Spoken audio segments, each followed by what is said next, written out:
Hey guys, Larry here, and welcome back to Games and Design. And I'm going to just slightly cheat the camera a tiny bit. In this week's video, we're going to talk about that ever price creepy increasing thing called the $80 game. I want to talk about the games industry and the marketplace for a second, because we're kind of at this precipice where we have big publishers who are very excited about introducing to us the $80 video game. And I'm only going to deal with the economics of, let's say, the last 15 years of the games industry. I'm sure you can go back to some period of time and look at some Caldors advertisement or Circuit City advertisement that shows, some Super Nintendo game being sold for $79.99 or what have you. We're going to talk about modern economics for a video game product. There's two sides of this argument, and on my channel, Games and Design, I'm not going to bullshit. I'm not going to sensationalize. I'm just going to try to offer an honest opinion and an honest critique from both sides of a potential argument. And then I'm going to give you, the person who's watching this channel, some understanding that may help you cope with what's coming, or at least understand what's coming without losing your shit about it, right? I'll start from the consumer side. As a consumer, as the people who are buying games right now, we've been losing probably a lot of trust, let's just say, in the games industry. I see a lot of consumer sentiment about, devs as a whole being responsible for the terrible practices, or just, putting out really shit product, et cetera, et cetera, et cetera. And, maybe the developer in me takes a bit of offense to that, because I can promise you I've done more content creation than business decision making in the games industry. But, that's neither here nor there. Consumer side, we're up against a point where our economy is down. Speaking about America domestically, no matter where you live, I know your costs are higher, right? So like your ability as a consumer to spend money on things that are non-essential has gone down. Granted, I'm not saying you're broke. I'm not saying you can't. I'm simply saying that since everything is more expensive, your needs are more expensive. That means less money is usually available for non-essentials. Entertainment is considered a non-essential. And I hate to say that because I'm in the entertainment industry, but I get it. Like if you're on your deathbed, no one's gonna say, let me play Final Fantasy VII one more time. All jokes aside. So consumers are up against a very expensive time in their lives, domestic American consumers, because that's the only market that I can say that I fully represent the best, because that's the one that I'm participating in financially. Two, we want to play games, we want to purchase games, but we vocally, it feels like the community doesn't want $80 games, doesn't want, like, I'm talking not collector's edition special, gold holofoil with the book in it with downloadable nonsense for your computer and wallpapers for your cell phone. It's the $80 base value game before they start adding in the gotchas and the tchotchke shit. I don't want to spend $80 on a base value of a game as a whole. So like here's the important part, me speaking to kind of publishers or potential companies I might even work with when I'm making my own games, is I know they have more data analytics than me, and it seems weird that they're all still pushing for this anyway. So maybe it's future proofing and they're just trying to get us to rip off the Band-Aid today. Maybe they're colluding together behind the scenes to all work together to create this brand new price point. Consumers feel, I don't want to say disrespected, but I do feel like the sentiment that I'm observing when I'm, kind of watching or participating in the communities from a consumer standpoint, it does feel like the relationship between the consumer and, I don't want to say developers, but I will say, publishing, I will say people on the business end, is that of like a drug dealer to, a drug addict, so to speak. Like, I have a product that I know no matter what they're going to buy, so I'm going to try to get the most out of them. And I'm going to extract finances from them. It feels like they want to extract finances, not do good business.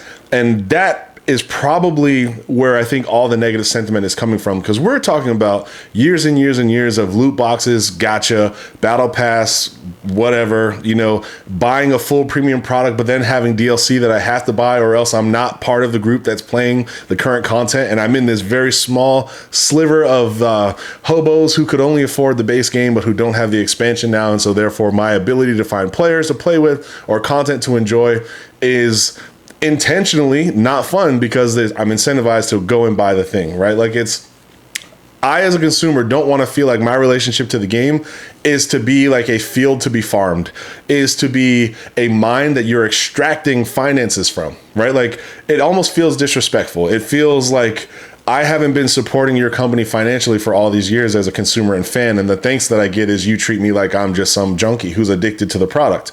Now, so the consumers are kind of upset, and like the $80 game is the next evolution of this, which is like, maybe the publishers are pushing the envelope to see what they can get away with. And I think the consumers are really starting to put their foot down now, because I haven't seen it this vocal. I think when games went to 70, it's the delta between 70 and 60 wasn't so much that like it changed everything.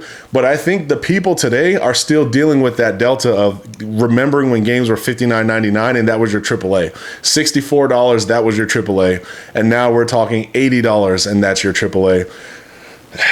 It's a tough sell. It's also worrisome for the consumer because everybody is raising everything to the same alarming rates. Like I don't see one business, or at least one industry of business, that is trying to be consumer friendly, where their products are really, just kind of like, hey, where can we make money? Where can we do good business and make a product that feels like a consumer could afford to have this in their life in a way that doesn't involve them having to compare or make a decision against a different purchase. Consumers, everything is expensive right now as it is. We feel like we're being disrespected because we've supported companies, we've supported games, we've supported IPs for a very long time. And as fans, we're not getting celebrated and thanked. We're not even being met halfway. We're being disrespected because it feels like the people who are selling the product act like they already own the money. Like the money is already theirs. They just need to extract it from us. And that leaves a bad taste in the mouth. Also, one last thing is, we're going into this age of the digital only game. And I think there's a lot of unrest there too, because we've already seen what happens when you lose internet. We've already seen what happens when you lose power. We've already seen what happens when there's a song licensing issue and the digital copy has to be pulled off stores and, oh, we're shutting down the servers. We're not supporting this game anymore.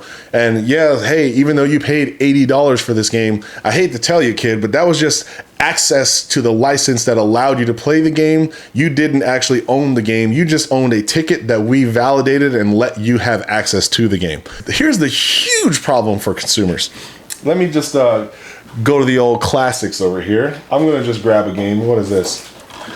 Dragon Ball Z Budokai for PlayStation 2. The first time like a Dragon Ball game had come out and just like fulfilled everything that I was hoping for in a Dragon Ball video game was Dragon Ball Budokai 1. As long as I have that CD and as long as I have a working PlayStation 2, I have access to Dragon Ball Z Budokai. I can go and be Goku and I can jump around the arena and send fireballs and kick, punch, and do whatever the hell I want. There is no battle pass. There is no additional content. There is no DLC that I need to worry about. I can be 80 years old in a nursing home, and if I want to go back to that product, I can put it in my console, I can play it. There is no external relationship that I have to worry about. There are so many gamers alive today that grew up with that experience of, I bought the thing is mine, and I have access to it whenever I want. And that is like the business model that we just absolutely love because we're safe. We're protected from all the other bullshit that is happening in a digital first kind of marketplace. So there's a lot of reasons why, one, we just don't want to buy $80 games. Maybe we can't buy $80 games, or we just are scared about, the increasing price for less security for the things that we're buying. Like that copy of Budokai, when I bought it, I don't know, I forget what the original price. Oh, that was a greatest hit. So that was like $20, I think, maybe $29, $20, whenever it came out. So I still have access all these years, right? Like I can still play it all these years later. I think I've kind of illustrated all the points from the consumer side. Get money, make money, take money now. I'm going to treat this next part of the conversation with as much honesty and awareness to a couple things. One, I've actually never worked for a publisher. I've only worked with publishers. I've done business with publishers. So I'm going to do my best to kind of represent what feels like their incentives are on a fair level without being like too hard on like the things that I think are greedy or things like that. Like I don't want this to be opinion in the sense that I'm going to be political. I want it to be opinion in the sense of this is what I'm observing. Okay. So that's my disclaimer. Let me throw some disclaimer dust at the camera. That's my disclaimer. From the publisher side, here's the marketplace that they see. The game industry now is way more globalized than it's ever been, meaning the competition, the amount of games at high quality, the amount of games at different price points is splintering the customer base into such a huge worldwide audience. Could be good, but it also could be bad. Like if you're a big publisher, you know that like maybe 20 years ago, there was like 1 or 2 big games a month that came out across the whole industry for like, PlayStation 2 or whatever, PlayStation 3, PlayStation 4 is really started to get big then. But like in those early days, you don't have a lot of options. You don't have a whole lot of publishers that are producing the biggest games. You don't have to spend $400 million just to make one of these games. Now the competition is so big. The risk involved in maintaining your status as a big AAA game, spending X amount of hundreds of millions of dollars on your product, especially knowing that like one slip up on a political side could literally cancel your whole game, could just set that whole investment on fire. The consumers aren't going to woe is me about that, because that's the game, right? Like it's a business. It's not a right. So publishing game one, I, as a consumer and also developer, understand that like, yeah, they're facing a lot of competition right now, and it's harder for them to make the big bets, knowing the volatility of the marketplace. And with this new added thing, which is like if your political alignment even gets exposed a little bit, or if enough of an audience decides to say that you have some sort of political agenda to deal with, your game can just not exist financially anymore. That's tough. Admittedly, that's tough for a lot of publishers to navigate. 2, you have the big risk on the finance side, you have the big risk on the political side, you have way more competition, and you have this expectation that the fans sometimes forget about, which is a lot of these publishers are not independent, i.e. some of these publishers have stock, some of these publishers have private owners, some of these publishers have people who could give 2 shits about Luke Skywalker showing up in a Fortnite. They just care about black bar go up. They just care about end of year revenue is bigger than end of year revenue from previous year. They just care that quarter revenue this quarter is better than quarter revenue last quarter. And by any means, you need to make sure that my expectations of infinite growth are met. And that's honestly where I feel like we're ruining things in the game industry, and the publishers are directly involved in how we got to where we are right now, is because in a lot of ways, that chase for endless growth, that chase for year over year revenue increase instead of just long-term sustainability and like customer-focused, customer-based initiatives, is you run out of things to churn, right? Like you can't just keep laying off full teams and expect that there's always going to be new developers at the same amount of quality. You can't just keep, cannibalizing product in studios and just trying to create all these different ways in which to make the numbers look great to people who own shares, while knowing it's going to directly kick in the nuts, or just basically ruin your relationship with the people who actually buy the product that you need to get the money from in the first place. I feel like we're kind of hitting that wall on the publishing side where it's like, oh shit, we're screwing up. What can we do? Well, we need to make money still, so we should increase the price of the game. Dog's going crazy. Mailman must be here. Are going to face the most scrutiny right now is because we're kind of in late stage capitalism era, which is admittedly true, especially for America right now. The publishers have this responsibility that I think that they're losing sight of, which is there's a business cycle, there is a flow, there is a relationship between them and the developer, and then them and the developer with the consumer. And a lot of the consumers feel like those two are ganging up against them. A lot of developers feel like we're damned if we do, damned if we don't, because we can't please the consumer without upsetting the publisher. We can't please the publisher without upsetting the consumer. And so we want to go independent and just do it our own way. That is not a shameless plug. I'm not going to tell you anything about my stuff, but that's actually one of the reasons why I wanted to do my own thing. I'm tired of like that tug of war of like everywhere you go, someone's got a foot to kick you with. And you feel like you work really hard on the games and you're excited about the product and you love your team, and through circumstances that you can't control or not even part of the meetings, not even part of the decision-making process, are responsible for bad decisions that you can clearly see are bad. And the only way you can protest is quit, right? Like that's what a lot of developers have to deal with. And so, my heart goes out to them as well. So on the publisher side, those are like the big arguments that I can see for them, which is the marketplace is huge. It's like super global, and quality games are coming from everywhere. It's not just like America and Japan anymore. It's everywhere now, right? Like anyone can go download Unreal. Anyone can go download Blender.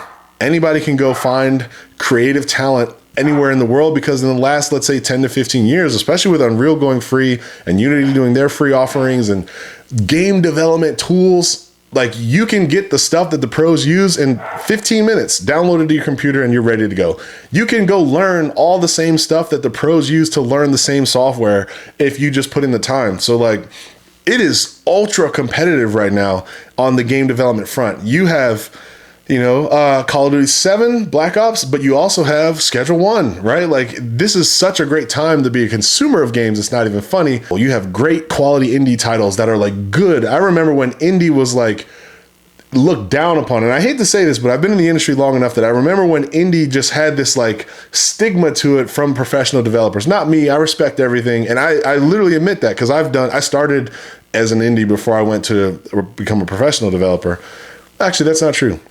I was a pro, but the game got canceled. Then I went indie. Then I went back to being a pro. So many options, right? Like Steam, like I can do PlayStation 4 quality games on the go now, thanks to Switch 2, Rogue Ally, and like all these really cool handhelds, Steam Deck. I can do, huge 4K gaming on a powered up console. Like if you got a PlayStation 5 Pro or an Xbox Series X, or even like the base models, they do pretty good at what they do. So like, being able to make quality games and play quality games has never been better for the consumer end. I think the publishers kind of get the raw deal of that, if I'm going back to the publisher side now, because where they have to compete, and this is where my video is going to get spicy.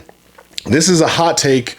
I don't know if anyone else wants to make this take, and maybe I should save it for another video, but like, games going up to be $400 million games, $300 million games, $200 million games, or what have you, I don't think it's just like the developers that are saying, hey, we want to spend $400 million in a game.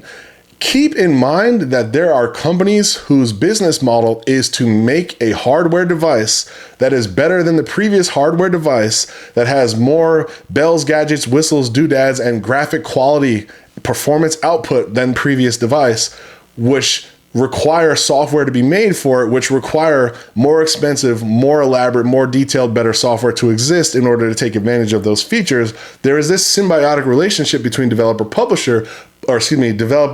and game console maker that people are losing sight of, which is whenever they are ready to release a new product on their end, on the hardware end, because their business model is to make new hardware, to get excited, to get people to buy that hardware, to buy those games. Okay, here's the new jump. We got to spend X much more money or X much more time making these characters, and X much more time, making these big elaborate worlds. And now, the company that went from making a $70 million game now has to make $150 million games. And that was the PS2 to PS3 jump. And now it's we have to go from making $130 million games to making $300 million games, which is the PS3 to PS4 jump.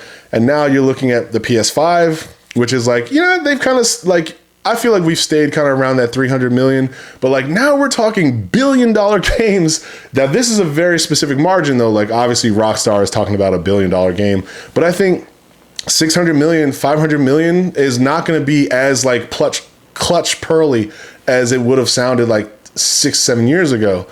And that's the scary part for me, is the chase to continue to please the progress that is being made on the hardware side is directly affecting what developers have to do in order to make that product. So therefore it is creating considerably more risk to be a developer, especially if you're attached to console. If developers just decided one day, like, you know what, fuck it, make all the better graphic superiority you want. We're just going to make this $30 million game that does this, this, and this, and we're just going to stand by that. I think the developers and the consumers would say, yay. The hardware manufacturers would shit a brick. They would absolutely shit a brick. Imagine if all the developers decided to just quit the arms race, to just stop participating and just say, you know what? We could probably afford to do about $200 million worth of risk on a product, and we're going to make that game, and then that's just that. We're not going to push for 4K 120. We're just going to push for, 1440p 60, and it's going to look great. It's going to be really fun, and I promise you're going to like it. I have a feeling that the hardware manufacturers are going to run out of ways to advertise why their product is better than the previous one if the games look the same, if the games don't look like they made that step. So like maybe I will expand on this later, because I am admittedly doing a hot take in the middle of a video to talk about, that arms race of like hardware kind of dragging us into the expensive waters where the developers really can't afford to compete like they used to unless they're first party. We might do another video on that later. But now let me bring it all home. All of that, all of those perspectives, everything that I just brought up is to talk about the $80 game. And now here's where I land the plane. The $80 game is coming. The $80 game is going to be here to stay. The $80 game is probably going to make a lot of money for certain titles, right? Like there are titles that can afford, that have the audience size, that have the prestige, that just generated enough excitement that I do think people are still, even though they don't want to, are still going to make the choice to purchase $80 games. That's an inevitability, right? I think the console manufacturers know that, the publishers know that. I think even a lot of the developers know that, especially if they're on some of those big properties. But here is where the consumer still has the power. Your dollar is your dollar. It's not finances for them to extract unless you willingly give it to them. Now, granted, you may be the addicted, you may be somebody who is so compelled that they just have to have something first day or what have you, and you're so mad, but you're still gonna spend the money. Yep, publisher doesn't care. You spent the $80. But here's the thing, please don't forget this. Let me go back to the classic wall again. Let me pull out something that's still in plastic. Don't judge me, don't shame me. This is Max Payne 3, PlayStation 3, still in plastic. The reason why I bring it up is to say this. A game has a life cycle, right? It has a day when it first comes out for its premium price point. Usually it has a day where it falls to a bargain basement price point. This game I could probably find, if I didn't buy it for full price when I bought it, I could probably find it now. I don't know. I'm guessing here, but like maybe there's a $10 copy in plastic somewhere at some store that's just trying to move it because PlayStation 3 isn't being sold anymore. If you go on eBay, maybe it's more expensive than that. If you go on Amazon, maybe it's more expensive than that. But like, I'm sure you could get a game like this for like $10. Go to Steam. Maybe the Steam price is cheap. I bet you it's a lot cheaper than $69.99 or $59.99, however much I paid at that point. So do you want to wait, 20 years to play a game? No, I get you. I hear you. But what I'm trying to illustrate is we are still in a free market. We are still in a willing to participate financial exchange, which is I am willing to give you this money if you give me access to that product, and we will call that a sale. If you don't want to spend $80 on the game, you don't have to. If you're so compelled and you just have to and there's just no way you can live without it, then that's on you. Admittedly, that's on you. The publishers don't own your money. You give it to them because you want the product. If $80 is too expensive for you, please don't buy it. Go play games in your backlog and don't wait 20 years. But I promise you, even within 365 days time, depending on the property, you'll usually find that there is a sliding point. So if you're a consumer who is like, I wish games still cost $64.99, there's something that is working to your benefit, and it's literally called time and backlog. The time and backlog strategy is brand new game comes out, it's $80. If that's too expensive for you, I just challenge you, go to your backlog. Is there a game that you paid for already that you haven't played yet? There's an opportunity to spend some time enjoying something else that's in your backlog already. And I don't know, 3 months from the release date, you might see its first $5 sale. You might see a $10 off sale. Depending on if we're close to the holidays, you might see $20 off, $30 off. Eventually, the game that you want will be at the price point that you're hoping for. Now, granted, I completely admit and I completely understand that the audience may not be at the level it was in that first day one, especially these days, games just fall off if it's not good, if it doesn't catch on. The audience may not be where it was, but if you're for a single player game or something that you can just enjoy in your own time and your own pace, look, time is on your side. You don't have to spend the $80. You can wait till it gets down to a price that you can afford. And the beauty in doing that is when publishers see that people aren't jumping on the $80 price, there's incentive for them to reevaluate their strategy. So if your goal is to try to get the industry to go back to $60, $70 even games, and you don't want to wait, you just want that standard to be upheld, then clearly you cannot be a day one advocate for $80 product and then still be mad, because they don't care if you're mad. They care if you stop buying. They don't care if you go on Twitter and say XYZ, XYZ, XYZ. They care if you stop buying. So your goal, I would say, as a consumer is your best advantage is wait till it gets to the price that you want to pay and then buy it then. What you trade is time and enjoying it today. If you can get over enjoying it today, then you can find whatever game you want at the price point that you want eventually. Yeah, it sounds like a no shit thing to say, but I do need to say it because we don't owe anybody our money. We offer our money. we exchange our money. And if the exchange doesn't work for you, don't participate in the exchange, right? And I'm in the industry. Like, I've directly benefited from people buying product, but I'm also a consumer. I can't tell you how many times I've been like, oh, you know, this game's pretty cool. It's not $80 cool. It's like, I don't know. I'll probably get it when XYZ sale happens. I'll probably wait for it to be here. I'll probably wait for it to be there. And I know my friends are developers who probably even worked on these products or who need to feed their kids and families and et cetera, et cetera. That's just the game of being a consumer, right? Like, it's, you will get my money when I decide that I want to participate in the exchange. That's the part that I just want to remind the consumers of. I just want to talk to people on this video about the games industry is, yes, the industry does look like it's trying to shift towards more expensive product. I just want to remind the consumers, and I may get shunned for doing this. I don't give two shits. I'm just going to be fair. We don't have to participate as consumers in the exchange until it feels like it's at minimum mutually beneficial. As a consumer, mutually beneficial should be like your minimum. In favor of me, of course. Like, what? You're giving me a deal? Of course I'll buy it. But I'm never going to go past mutually beneficial. If I can't afford a $90 product, I'm not going to harm my life in some other area to then give you the $90 when, like, you totally don't need to sell it for $90. You're trying to see if you can sell it for $90. You want to sell it for $90. You're incentivized to make all the money you can. You want your stock price to look good. You want your shareholders to be happy. But we're literally in the digital age. There's no such thing as product scarcity in the video game industry anymore when I'm talking about software only. When I buy a copy off Steam, that's not one less copy in a warehouse that exists. Oh man, I'm gonna turn off this TV back here because it's ruining all my lighting. Let me do that. There we go. Am I getting, okay, well, can't do the TV anymore, or I'm gonna have to set the camera to manual settings. Wrapping this all up, yeah, it's, the $80 game is coming. It may not be here forever though, admittedly. If the consumers fight back, or if they participate in too few exchanges, then the price point comes down, right? We're not in supply and demand anymore, that's for sure, because there's no such thing as supply in the digital era, in the copy-paste era. Supply is indefinite. If 1 million people want to buy it, 1 million copies will be sold. If 9 people want to buy it, 9 copies will be sold. But nobody had to press, print, distribute, warehouse, and shelve, and then sell through 9 million or 1 million copies of product. That part doesn't even have to exist anymore. If one person buys it, 1 copy exists. If 10 billion people buy it, 10 billion copies exist. That's where we are now. So digitally, supply and demand doesn't exist anymore. It's just demand and matching price point. That's it, right? So, like, don't forget that as a consumer. Understand that, like, you now hold all the power. There's less risk on the publisher side when it comes to physical product. Now that we're in the digital space, they can just go all digital and they don't have to print press nothing. The game exists as a digital file ready to distribute. All the hard work is done. It's all on Steam now.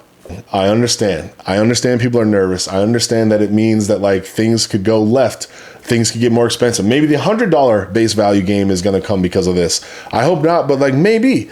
I just want to remind the consumers. I just want to remind the sensible people. And again, I'm doing this with no interest in bashing, being biased, or being very, very specific, or just trying to create fanfare to, like, build an audience and, like, say shocking things. I'm just trying to give it to you straight. Please remember how economics works, how money works, how exchange works. Yes, I know it may be hard to be a game fan, to be someone who is a diehard who loves games, to not participate in the exchange, especially when all the commercials look so good and all the hype is at the most and all Twitter and everybody's talking about it and whatever. I understand and I empathize even, because, like, the kid in me will kick my ass for saying wait until it's affordable. But the adult consumer in me understands that that's the marketplace that we're in, and you never lose that power as a consumer to simply wait until it's affordable. Or you might find that, like, you bought it, feeding into all the hype, being super excited about it, have to have it day one, This plastic is just as plasticky as I first bought it. And this game is old, man. Like, that is an example of get it when the value makes sense, when you have the time, when you have the interest and you're ready to play it. It will always be cheaper than the day one price, generally speaking. So yeah, designers, developers, and just general game consumers who are watching this was just a thought piece on where we are in the game industry right now, talking about the economics, talking about actually buying product. I just want to make sure people understand how much power they still have, regardless of what the publishers, what the marketing people, what the business owners, what the hardware manufacturers are trying to do, regardless of what age we enter. Time is on your side when it comes to making purchases for us in a digital everything era. All right, guys. See you guys in the next video. Funny enough, this is a game design channel, and I don't think I've done a new game design video yet. I've been hard at work on a little passion project for myself. On weekends, can you see, I work on my very own collectible card game, and I've also started my own video game development studio. I'm working with a team. We're building a product. We started in January. I'm still secretive about it because I want to make sure the demo's done, that I can announce the company, I can give out the demo, and I can get all the excitement all at once. So I'm not gonna say much until I know I'm ready to show the product. But yeah, since January, I started my own video game development studio, my own personal project, just because I'm being creative. Like, I make games all the time. All the money that I make to eat and live and breathe off of from this point forward will hopefully be from creative pursuits. And this YouTube channel is one of those things where I, as a professional, but still a very active consumer of the thing that I make, wanted to make a place where I can kind of bridge those gaps of understanding, but also help other people make their products better. So we will be getting into our game design videos. We will be getting into more think pieces like this about the games industry, hence games and the games industry, and specifically design, because that's where my expertise is. What should we do for the next video? I think the next video, I do want to get into a design topic, and it'll probably be something level design related. So I will start there. All right, guys, I'll see you next time. Thank you for being a part of this endeavor. Hopefully this made sense. Hopefully you liked it. If you didn't, feel free to drop a comment. If you have an alternate thought or something maybe I didn't consider, or something that I didn't know, or, you know, a fact check that actually changes a part of the narrative, please feel free to drop it. Again, I'm super level-headed and I'm even keel. If I'm right, I'm happy to be right, but I'm also happy to learn if I'm wrong.